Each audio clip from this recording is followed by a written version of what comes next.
भूले से भी किसी का घर फ्री में मिले तो मत लेना, समझे? फ्री में मत लेना। अब खरीदने के बाद घर में कोई प्रॉब्लम आ जाए तो कह नहीं सकते, लेकिन जानबूझकर ऐसी गलती मत कर बैठना कि अचानक कहीं से कोई आदमी आपके सामने आए और कहे कि आपका एक दूर का अमीर रिश्तेदार मर गया है और आपके लिए एक बड़ा सा घर छोड़ गया है, तो मेरी सलाह है कि चुपके से वहां से निकल लेना। आगे आपकी मर्जी। ये मैं इसलिए बोल रहा हूं कि ये जो केस मैं आपको दिखाने जा रहा हूं इसमें यही हुआ, और इनके साथ तो और भी बुरा हुआ था। पूरी की पूरी फैमिली सड़क पर आ गई थी। तभी अचानक कहीं से एक आदमी एक औरत आए और देखते ही देखते एक बड़ा सा घर दे दिया उनको। घर क्या, हवेली थी, हवेली। अरे डैडी ने तो मना भी किया कि मत ले ये घर, कुछ गड़बड़ है, मगर सुनी नहीं। हस्बैंड और वाइफ ने सुनी नहीं, सब लोग चले गए वहां पे रहने के लिए। और पहली ही रात वहां पे जो कुछ भी हुआ वो रोंगटे खड़े कर देने वाला था। आप खुद ही देख लीजिए क्या हुआ था वहां पे।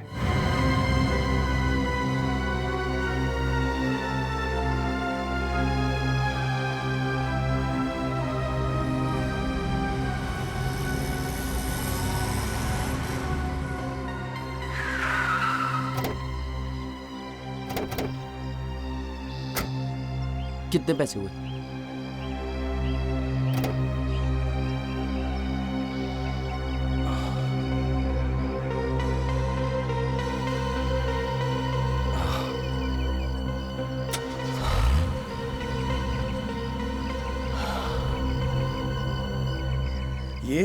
ये हवेली कितनी बड़ी है ना।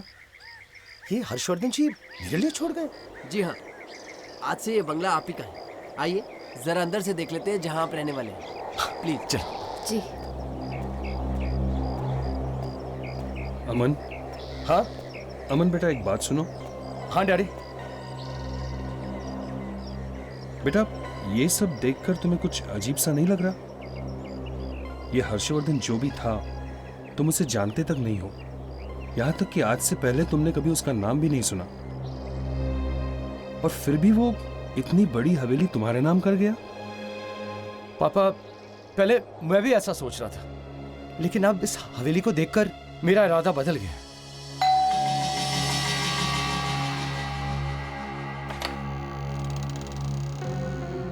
आइए। जिनी, ये हैं अमन और सिमरन, और अमन के पिताजी धनेश। आज से ये लोग इसी हवेली में रहेंगे। मैं शलाका मैडम को बुलाकर लाती हूँ। नमस्ते। आओ रमेश, ये हैं अमन, तुम्हारे नए मालिक। रहने दीजिए।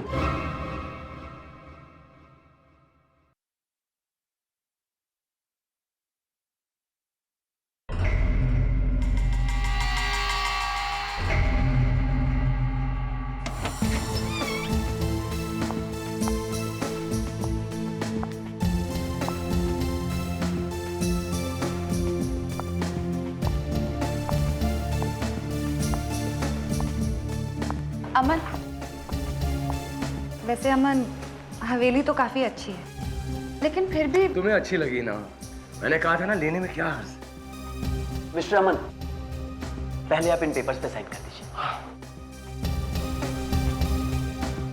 लाइए।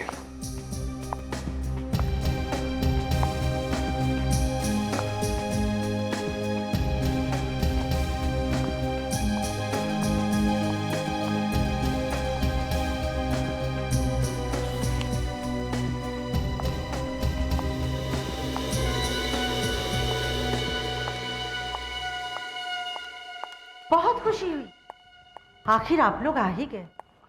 ये शलाका है, इस हवेली की देखभाल यही करती है। मगर आज से जिम्मेदारी मैं आप लोगों को सौंपती हूँ। आज से आपकी अमानत है। Thank you. अच्छा, तो अब हम लोग चलते हैं।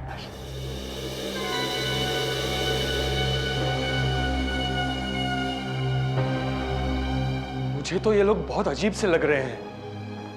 जरूर कुछ गड़बड़ है यहाँ। अमन बेटा, अभी भी वक्त है। पापा बस, अब इस मुद्दे पर मैं और कोई बात नहीं सुनना चाहता। समझ गए आप? अमन,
कौन है वहाँ?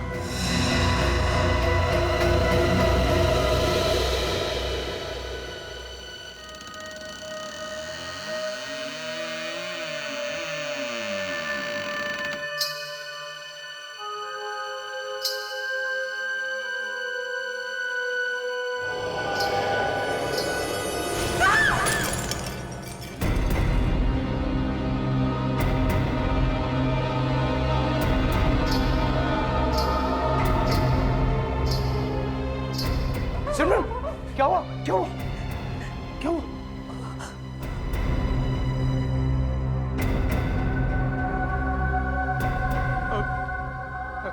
ए, कौन हो?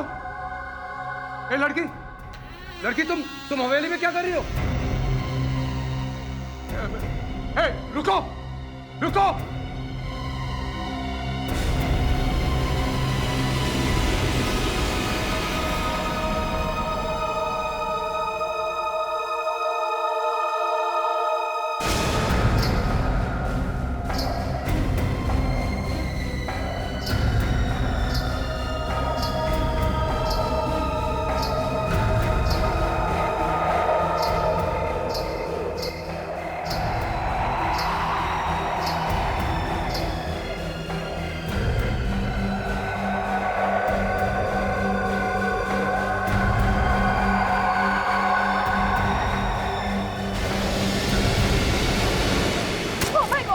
वो लड़की नीचे गिर गई। अरे यहाँ नीचे तो कोई भी नहीं।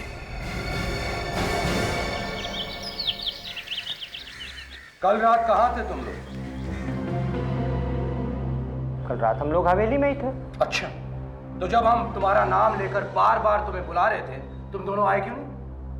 मगर साहब, हमने तो कोई आवाज नहीं सुनी। झूठ बोल रहे हो तुम लोग। मगर साहब, हम लोग क्यों झूठ बोलेंगे?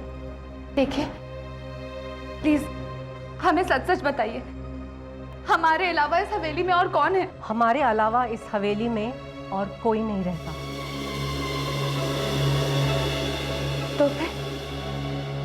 तो फिर वो कौन थी जिसे हमने कल रात बालकनी से कूदते हुए देखा? बालकनी से कूदते हुए? मैडम, ये क्या कह रही हैं आप? हमारे अलावा इस हवेली में और कोई नहीं रहता। नहीं, नहीं, ये नहीं हो सकता। यहां जरूर कोई है, या फिर ये कोई चाल है तुम्हारी। कैसी चाल साहब? ये प्रॉपर्टी हड़पने की चाल। और क्या हो सकता है? तुम दोनों ये खेल रचा रहे हो ताकि हम ये हवेली छोड़ के भाग जाएं। बोलो, बोलो, यही सच है ना? क्या? अमन, अब मुझे बहुत डर लग रहा है। इस हवेली में आके हमने बहुत बड़ी गलती कर ली है। अब मैं यहाँ एक पल नहीं रुकूंगी। पापा,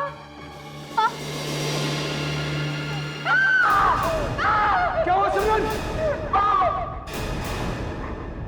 ओह माय गॉड!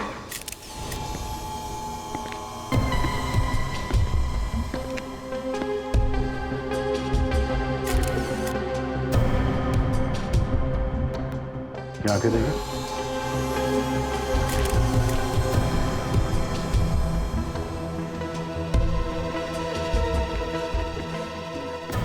आपकी चीख की आवाज सुनी थी लोगों ने, तो आपने क्या देखा था जब आप यहाँ पे आई? वो पापा वहां जमीन पर पड़े हुए थे। और कोई और भी था यहाँ पे? नहीं, लेकिन हमें मालूम है ये किसने किया है। आपको मालूम है? कौन है वो? वो लड़की है। लड़की? यहाँ कोई लड़की भी रहती है आप लोगों के अलावा? जी हाँ, जी, वो कल रात हम दोनों को दिखी थी। मेरी वजह से मेरी डैडी की मौत हुई है। मुझे उनकी बात मान लेनी चाहिए थी। लेकिन सर, हमें नहीं पता था कि यहाँ वो लड़की है। है कौन वो लड़की? वो खून से सने हुए सफेद कपड़े पहने हुई थी। वो यही बाहर खड़ी थी और फिर वो बालकनी से कूद गई। खून करके वो बालकनी से कूदी? हाँ। सर आप इन लोगों से पूछिए, ये लोग ये लोग यहाँ पहले से ही काम करते हैं। क्या कह रहे हैं ये लोग? कौन है वो लड़की? नहीं सर, यहाँ पर कोई लड़की नहीं है। पर ये लोग तो कह रहे हैं कि यहाँ एक लड़की है। क्या मालूम सर। हम लोग पागल हैं क्या? कल रात वो लड़की यहाँ थी और इसे भी मालूम है। कौन है वो लड़की? हाँ? सर, जब से ये लोग यहाँ आए हैं इन्हें कुछ हो गया है। पता नहीं कैसे वो लड़की नहीं दिखाई देने लगी है और किसी को दिखाई नहीं देती है। झूठ बोल रही हो, तुम्हें सब मालूम है।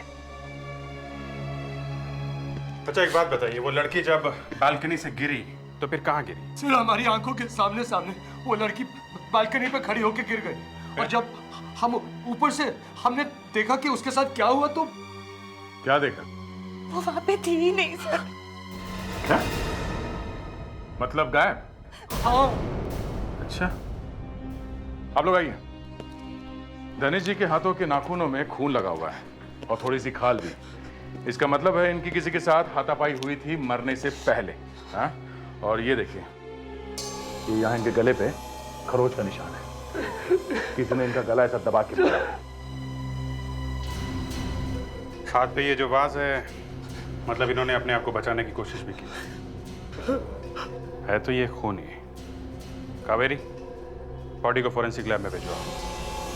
हाँ तो वकील साहब, आपको तो पता होगा उस लड़की के बारे में जो बालकनी से कूदी है। सर मैं तो सिर्फ एक वकील हूँ, मैंने मेरा काम कर दिया। प्रॉपर्टी के पेपर अमन के नाम ट्रांसफर करने थे, वो मैंने कर दिया। बस इतना ही और कुछ नहीं? बस सर इतना ही। आपको नहीं मालूम तो आपको तो मालूम ही होगा। क्या नाम बताया आपने? शलाका। मिस शलाका जी, आप तो यहीं पे रहती थी ना? जी। तो आपने उस लड़की को कभी नहीं देखा? पहले यहाँ कुछ नहीं होता था, जब से अमन आया है तब से वो लड़की दिखने लगी है। आपका मतलब यहाँ जो कुछ भी हो रहा है वो सब अमन की वजह से हो रहा है? मेरा ये मतलब नहीं था। हम अच्छी तरह से जानते हैं तुम्हारा क्या मतलब था। हमने नहीं कहा था तुम्हारे हर्षवर्धन साहब से कि यह हवेली हमारे नाम कर दो। इस हवेली की वजह से मेरी पिताजी की जान चली गई है। अभी हम 1 मिनट और नहीं रुकेंगे यहाँ। चलो सिंह। आप इनसे क्यों नहीं पूछते हैं? ये लोग तो सालों से रहते हैं यहाँ। तुम लोग चुप क्यों हो? बताते क्यों नहीं कि कौन है वो लड़के? हाँ सर, जिस दिन से हम लोग यहाँ आए तब से इन दोनों का चेहरा चढ़ा हुआ है। तुम लोगों को जरूर मालूम होगा कि वो लड़की कौन है। उनको जरूर मालूम होगा। कब से रह रहे हैं आप लोग यहाँ? 15 साल से। तो बोलो, कौन है वो लड़की? हम सब बता देंगे, पर आप विश्वास करेंगे? कौन है कौन वो लड़की? ये वो लड़की है जिसने धनेश सिंह का खून किया था। ये है वो लड़की? हाँ, इसका नाम रूही है। ये रूही कहाँ रहती? रूही कहीं नहीं रहती साहब। कहीं नहीं रहती मतलब? 40 साल पहले रूही मर चुकी है। मर चुकी है? जिसने इनके डैडी को मारा वो रूही की आत्मा है। हाँ साहब, वो रूही की आत्मा ही थी। ये फिल्मी डायलॉग किसी और के सामने बोलना। हम लोग सीआईडी ऑफिसर्स है, कोई ऐरे गैरे जोकर्स नहीं, समझे? यही सच है साहब। रूही हर्षवर्धन की माँ थी। उसकी दिमागी हालत ठीक नहीं थी, इसीलिए उसने एक दिन सर उसने इसी बालकनी से कूद कर अपनी जान दे दी, जहां से अमन साहब ने उस लड़की को कूदते हुए देखा है। मेरा सिर चकरा रहा है। चलो चलकर देखते हैं वो लड़की बालकनी से कूदकर कहां पर गिरी थी। उस जगह को चेक करते हैं।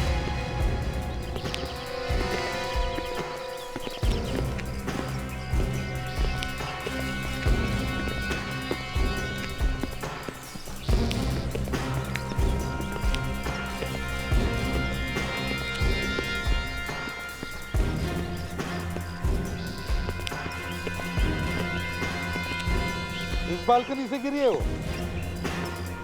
हाँ सर, वो यहीं से गिरी है। पता नहीं कैसे हमारे देखते देखते वो पीछे की तरफ गिर गई। पीछे की तरफ गिरी? सर अगर पीछे की तरफ गिरी है तो इसका मतलब पीठ केवल गिरी होगी यहाँ पे। नहीं तो अगर पीठ के बल गिरी है तो या जमीन दब जानी चाहिए थी या गड्ढे जैसे कुछ बन जाना चाहिए था, लेकिन यहाँ पर तो ऐसे कुछ है ही नहीं। इतनी ऊंचाई से गिरी है तो मरी गई होगी वो। अगर मर गई है तो फिर लाश कहाँ है? यही तो मैं कहना चाह रहा हूँ कि लाश कहाँ है? वही तो, ना कोई लाश है ना कोई गिरने का निशान। ऐसे लगता कि वो ऊपर से गिरी ही नहीं। नहीं सर, हमारे यकीन मानिए, हम दोनों ने अपनी आंखों से उसे गिरते हुए देखा है। हाँ सर, आप लोग हमारा विश्वास क्यों नहीं कर रहे? देखिए, हम तो उसी पर विश्वास करेंगे जो हमने अपनी आंखों से देखा है। आप कह रहे कि आपने उसे गिरते हुए देखा, लेकिन हमने तो नहीं देखा। हमने देखा तो सिर्फ ये जमीन जहां पर उसके गिरने का कोई भी निशान नहीं। बस बात खत्म। भाई इसने वाकई कोई आत्मा को देख लिया। देखो आंखें कैसी फटी हुई हैं। सर, आपने एकदम सही कहा सर। अरे हो क्या गया इसको? सर, आपने बहुत बड़ा रिस्क लिया है सर। क्या? फिर से इस आदमी की आंखों में झांक के मत देखना। सालुंके, कितनी बार तुमने आज तक मेरा दिमाग खराब किया है, लेकिन मैंने हर बार तुम्हें माफ किया है ना? क्यों? क्योंकि तुम्हारे हर पागलपन के पीछे एक होशियार और तेज दिमाग है। मगर आज तुम भी यही कह रहे हो कि इसको आत्मा ने मारा है? यार मैंने इसकी आंखों को देख करके कहा है, मतलब क्यों? क्या है इसकी आंखों में? क्या फोटो है आत्मा की? सर, इसकी आंखों में झांक के मत देखना, मत देखना। मैं अभी देखूंगा।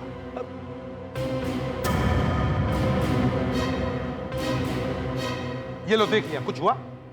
इसकी आंखों में कोई आत्मा की फोटो नहीं है। बॉस, इनफैक्ट मैं ये कह रहा था कि इसने भयानक सा कुछ देख लिया है, वरना अचानक इसकी आंखें इतनी फटी हुई क्यों होती? इसके नाखूनों में खून लगा हुआ था ना। सालुंके साहब, मैंने पहले कभी नहीं सुना है कि आत्मा में से खून निकलता है। सर मैं वही कह रहा हूं, अगर आत्मा होती भी है कहीं पे भी तो उसमें से खून कहां से निकलेगा?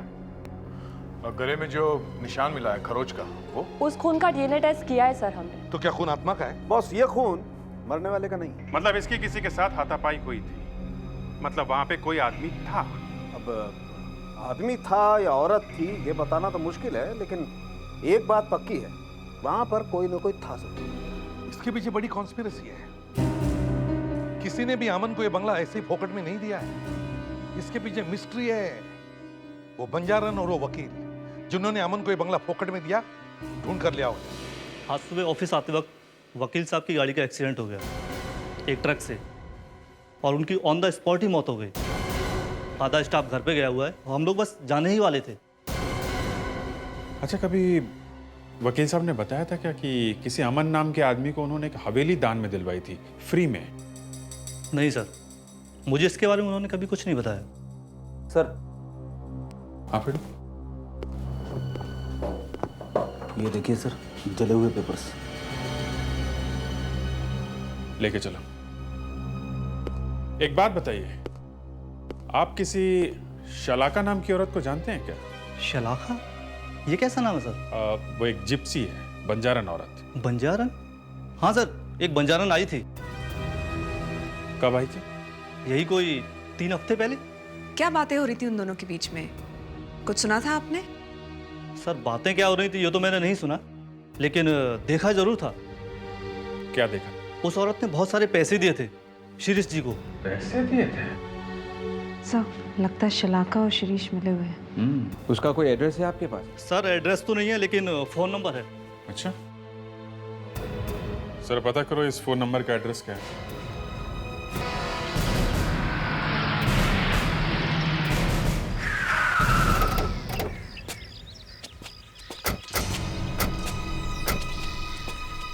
एड्रेस तो यही है। तो कोई वेयर हाउस लग रहा है, और वो भी बंद पड़ा है। शलाका यहाँ रहती है? अरे वॉचमैन जी सर। ये शलाका जी यहाँ रहती हैं क्या? शलाका? कौन शलाका? यहाँ के मालकिन? नहीं साहब, यहाँ कोई शलाका नहीं रहती। मगर फोन नंबर इसी एड्रेस का मिला है। मैडम, यहाँ कोई फोन वोन नहीं है। 3 साल पहले जब आग लगी थी सब कुछ जल गया था यहाँ पे। कैसे? पता नहीं साहब कैसे, मगर हमारे मालिक की प्यारी सी बिटिया अंदर फंस के जिंदा जल गई थी। अब वो कैसे फंसी, आग कैसे लगी, ये तो नहीं मालूम। बेटी की मौत के बाद मालिक भी बाहर गांव चले गए, तब से जगह ऐसी ही बंद पड़ी हुई है। शलाका के फोन का नंबर का एड्रेस यहाँ का है, और यहाँ का मालिक कोई और है, और यहाँ पे 3 साल पहले आग लगी थी। एक काम करो, यहाँ के पुलिस स्टेशन से पता करो यहाँ पे हुआ क्या था। कौन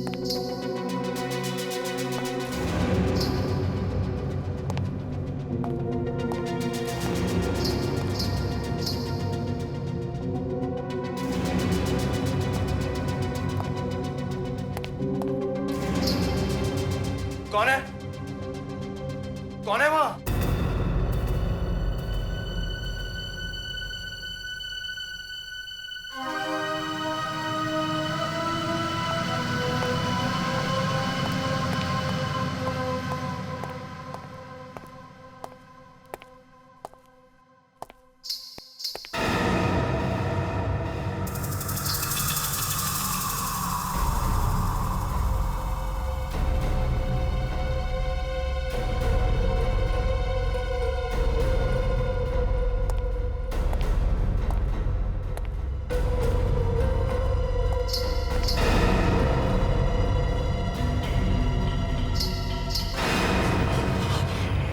तुम रूही? हाँ, मैं ही हूँ रूही। क्यों मारा तुमने मेरे डैडी को? मैं सबको मार दूंगी। क्यों क्यों क्यों कर रहे हो तुम ये सब? मैं तुम्हें भी मार दूंगी, मार दूंगी तुम्हें। नहीं, मुझे नहीं मारना। मैं नहीं मरना चाहता।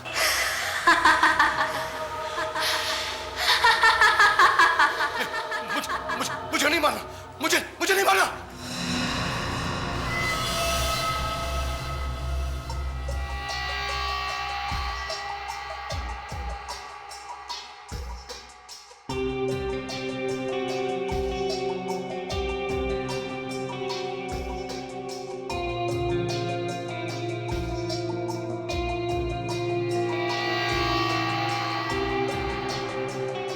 इस प्रोसेस से पता चल जाएगा कि इस पेपर पे क्या लिखा है।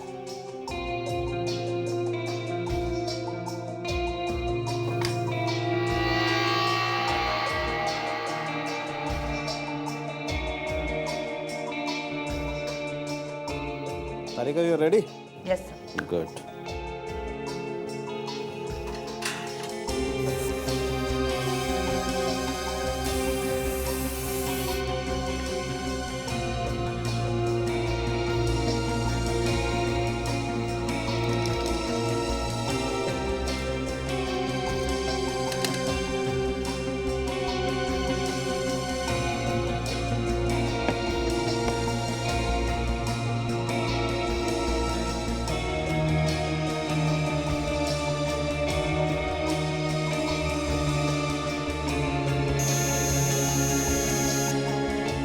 सर, आधी चीजें अभी भी पढ़ी नहीं जा रही है।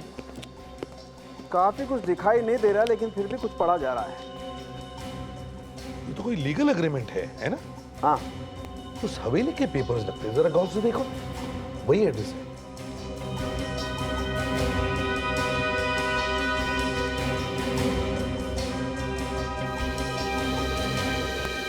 एक मिनट साहब, एक मिनट। सिग्नेचर? हाँ दया, सिग्नेचर है, लेकिन ये हर्षवर्धन की नहीं, किसी राय बहादुर की है। हाँ सर, मगर वो हवेली तो हर्षवर्धन ने दी थी ना अमन को। वही तो। अगर ये पेपर्स उस हवेली के हैं, तो इसका मतलब ये है कि हवेली का मालिक हर्षवर्धन नहीं, राय बहादुर था। मतलब राय बहादुर की हवेली हर्षवर्धन के नाम से बेच दिया?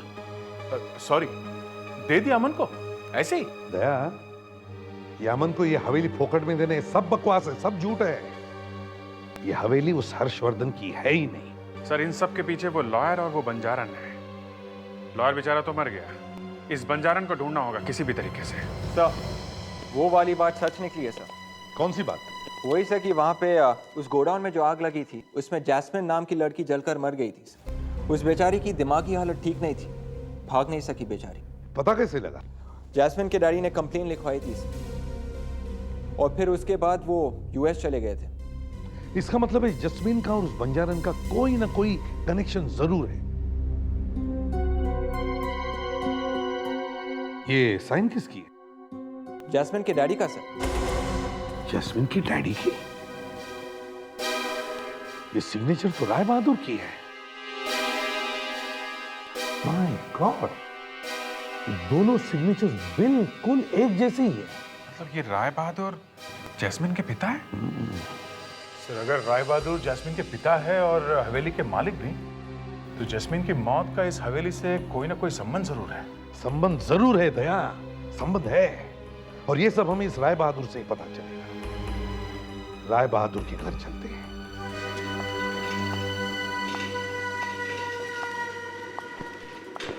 मैं राय बहादुर की माँ वंदना, कहिए क्या मदद कर सकती हूँ मैं आपकी?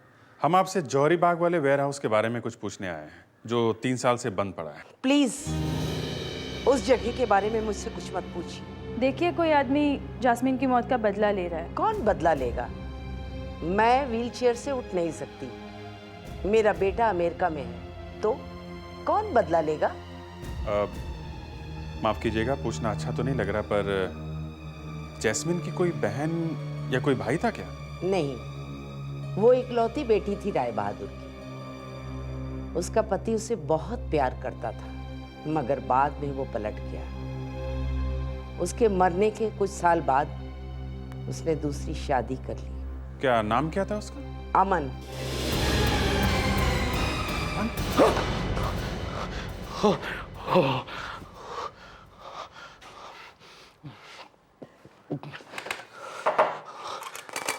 अमन,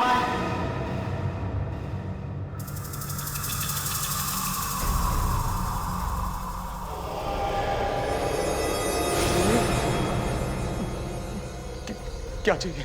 खून, सिमरन का खून तुम करोगे। नहीं, मैं सिमरन का खून नहीं कर सकता। उठाओ तलवार, मार दो सिमरन को। जाओ अमन, अमन मैं कहती हूँ मार दो सिमरन को। नहीं, मैं नहीं कर सकता। नहीं। जाओ अमन, उठाओ तलवार, जाओ मार दो सिमरन को। हाँ अमन, जाओ जाओ अमन, मैं कहती हूँ जाओ, तुम ही मारोगे सिमरन को। मार दो उसे। जाओ अमन, मार दो उसे। मार दो आज उसे। उठाओ तलवार। हाँ हाँ अमन, उठाओ तलवार।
सिमरन, मैं जानता हूं तुम यहीं हो।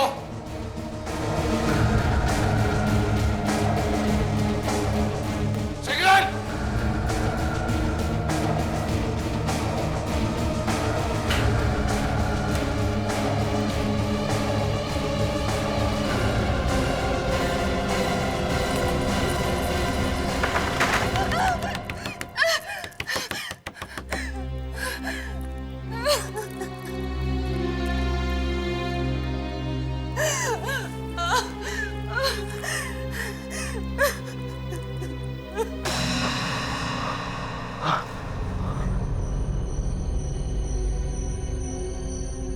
आप लोग यहाँ कैसे? क्या हुआ? और मैं यहाँ कैसे आया? अमन, क्या तुम्हें याद नहीं? तुम तलवार लेकर अपनी बीवी सिमरन के पीछे दौड़ रहे थे। मैं तलवार लेकर? हाँ, तुम तलवार लेकर। Oh my God!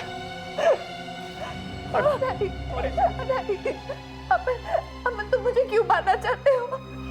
नहीं, ये सब वो रूही का काम है। अब ये रूही कहाँ से बीच में आ गई? वो मुझे हर जगह दिखाई दे रही थी, वो खिड़की पर, घर में, सब जगह। घर में सब जगह है? हाँ? हाँ, सफेद कपड़े पहने हुए थे उसने, और उसने तो मेरा दिमाग ही खराब कर दिया। वो बार बार कह रही थी सिग्नल को मारो, सिग्नल को मारो, वरना मैं तुम्हें मार दूंगी।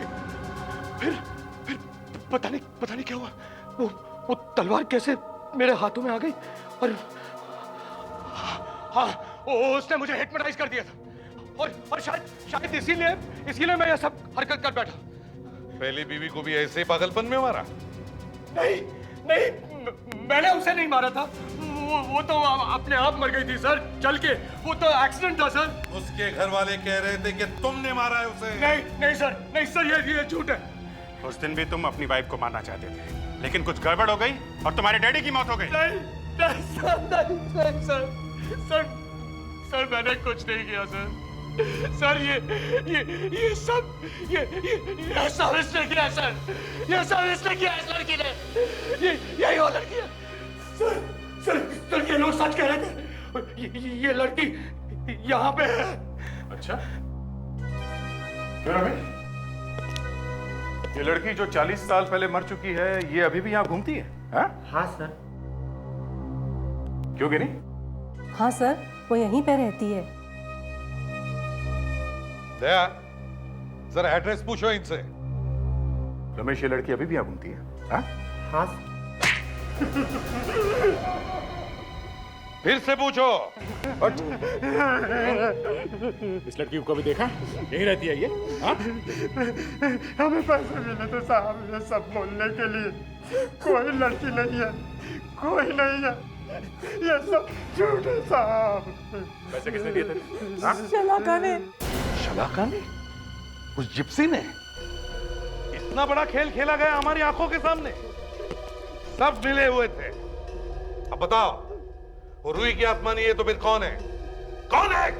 सब पता नहीं, हमें इसके अलावा और कुछ नहीं मालूम साहब, कुछ नहीं मालूम। अच्छा, हम पता लगा लेंगे। प्रेटेक्स, इन दोनों को, रामन को ब्यूरो में लेके चलो। अरे सर, पर मुझे क्यों? फिर से पागलपन का दौरा पड़ा तो? सर, अगर ये आत्मा नकली है तो फिर ये पेंटिंग भी नकली होगी। इसी से पता चलेगा कि यह है कौन।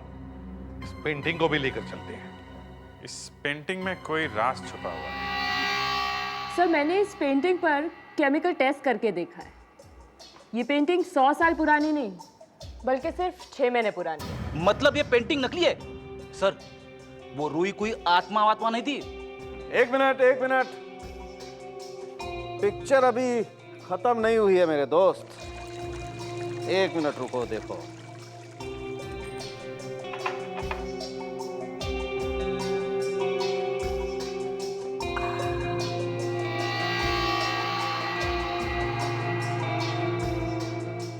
सर साहब क्या कर रहे हैं? पेंटिंग खराब हो जाएगी। 1 मिनट अभिजीत, तुम देखो अब मेरा जादू देखो। आबरा काडाबरा 1 2 3 फू। देखा मेरा कमाल? ये तो फोटो है। यस अभिजीत, इसे कहते हैं ट्रिक फोटोग्राफी। इसका मतलब है कि फोटो के ऊपर किसी ने पेंटिंग किया है।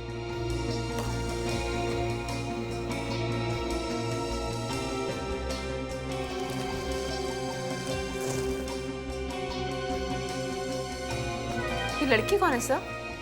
सर, शायद यही हमारी असली रूही है।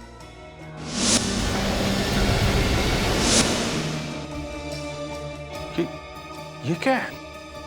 ट्रेपीज लगता है सर। ओह, ट्रेपीज स्विंग। ये तो सर्कस में होता है सर। मतलब ये लड़की किसी सर्कस में काम करती है, इसीलिए रोही ने इतनी आसानी से बालकनी के ऊपर से। हेलो भाई साहब जी। एक मिनट, आपने इस लड़की को देखा? अरे ये तो माया है। अरे माया जी सर। माया, तुम तो आत्मा हो ना, तो फिर यहाँ सर्कस में कैसे काम कर रही है? क्यों किया तुमने ऐसे? हाँ? पैसों के लिए सर। पैसों के लिए तुमने अमन के डैडी का खून कर दिया है? नहीं, मैंने उनका कोई खून नहीं किया। मैं तो जब रूम में गई थी तो धनेश पहले से ही मरा हुआ था और मैं घबरा गई। सिमरन और अमन ने मुझे देख लिया, इसलिए मैं खिड़की से कूदकर भाग गई। तुम्हें पैसा किसने दिया? सर मेरा विश्वास कीजिए, मैं कुछ नहीं जानती सर मैं तो उसका नाम भी नहीं जानती। मगर हाँ, वो आज रात को मुझे पैसे देने के लिए आने वाली है।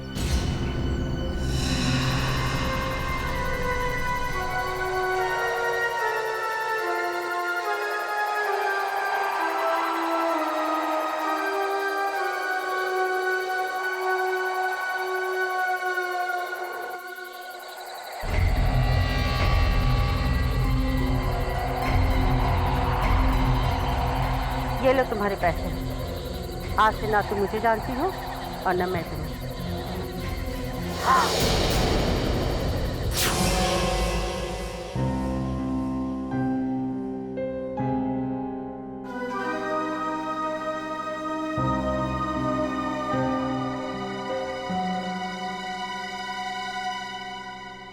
मैडम जी, मैडम जी, ये सूप पी लीजिए। Thank you Ramesh. आप भी लेंगे? No thanks.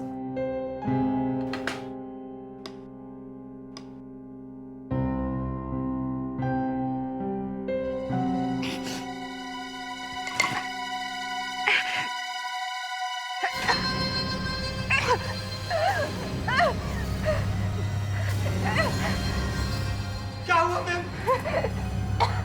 क्या हुआ? रमेश, तुमने क्या मिलाया था सूप में? मैंने कुछ नहीं मिलाया था। झूठ बोल रहे हो तुम। क्या हुआ? ओह माय गॉड, इसे मुझे हॉस्पिटल लेके जाना पड़ेगा। जाओ।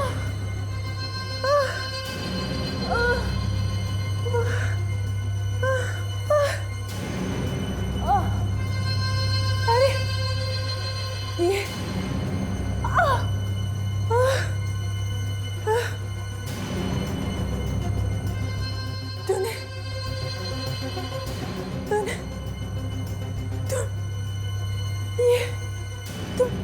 बड़ा दुख।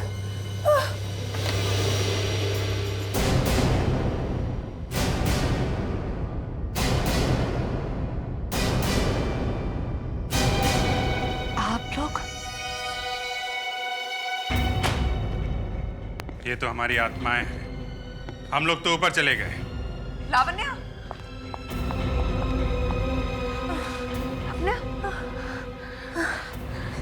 सिंगल जहर वाली पेन। लावण्या बच गई, नहीं तो एक और खून का इल्जाम लगता तुम पर। इसने एक सीआईडी ऑफिसर को मारने की हिम्मत की है सर। इसे तो ना। कावेरी, सिंगल, क्यों किया तुमने ये सब? मुझे इसकी बीवी जैस्मिन से बदला लेना था। मगर उसने तुम्हारा क्या बिगाड़ा था? उसने तो मेरा कुछ नहीं बिगाड़ा, लेकिन किस्मत ने मेरा भी कभी साथ नहीं दिया, इसलिए। मगर जैस्मिन का तुम्हारी किस्मत के साथ क्या संबंध है?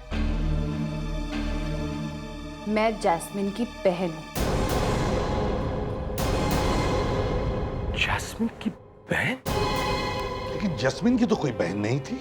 उस बेचारी को खुद मालूम नहीं था कि उसकी एक नाजायज बहन इस दुनिया में जिंदा है। जैस्मिन के डैडी राय बहादुर ने मेरी मम्मी से शादी नहीं की और मेरी जिंदगी बर्बाद हो गई। मम्मी के चले जाने के बाद मैं राय बहादुर के पास गई, लेकिन उसने मुझे भगा दिया। मेरी हालत एक बेकारन जैसी हो गई थी। तब से मेरे दिमाग में एक ही बात चलती है, बदला। बदला। फिर सबसे पहले मैंने जैस्मिन को मार डाला। जैस्मिन को तुमने मारा? जिंदा चला डाला उसे। मुझे तो लगता है तुम्हें एक डॉक्टर की जरूरत है। कुछ हो गया तुम्हारे दिमाग को। लेकिन तुमने ये सब किया क्यों?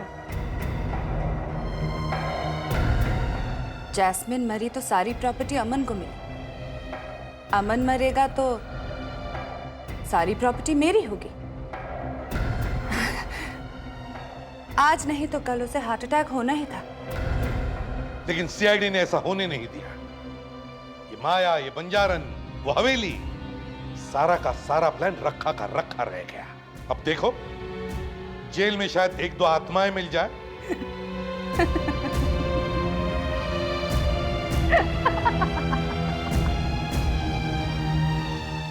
आप भी मानते हैं ना सर, आत्माएं होती हैं।